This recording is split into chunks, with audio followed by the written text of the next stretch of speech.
এই লোকটি ৩,৫০০ বছর জীবিত ছিল। প্রিয় দর্শক, তার নাম ছিল আউজ ইবনে উনুক। সে ছিল পৃথিবীর সবচেয়ে লম্বা মানুষ। আপনি অবাক হবেন, সে যখন সমুদ্রে দাঁড়াতো তখন সমুদ্রের পানি তার হাঁটুর পরিমাণ হতো। এমনকি সে সমুদ্র থেকে মাছ ধরে সূর্যের তাপে রান্না করে খেত। আর এতক্ষণে মনে হয় বুঝে গেছেন সে কতটুকু লম্বা ছিল। হযরত আদম আলাইহিস সালামের যুগে তার জন্ম হয়েছিল। আর হযরত নূহ আলাইহিস সালামের সময় যখন মহাপ্লাবন হয়েছিল তখন সে নৌকাতে না উঠেও বেঁচে গিয়েছিল। কিন্তু কিভাবে, যেখানে সবকিছু ধ্বংস হয়ে গিয়েছিল? আসলে এর কারণ হলো হযরত নূহ আলাইহিস সালাম যখন নৌকা তৈরি করেছিলেন তখন সে জঙ্গল থেকে বিভিন্ন গাছ এনে নূহ আলাইহিস সালামকে দিত, যার কারণে আল্লাহ তাআলা মহাপ্লাবন থেকে রক্ষা করেছিলেন। জন্ম যদিও হযরত আদমের যুগে হয়েছিল, কিন্তু মৃত্যুবরণ করেছিল হযরত মুসা আলাইহিস সালামের যুগে। একসময় তার হত্যাকাণ্ড বেড়ে গেলে তখন হযরত মুসা আলাইহিস সালাম তাকে হত্যা করেছিলেন।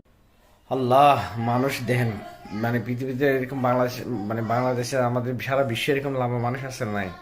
দেখেন আল্লাহ কিরকম আগে কিরকম মানুষ বানাইছে, আর না দেখলে বুঝতে পারবেন না।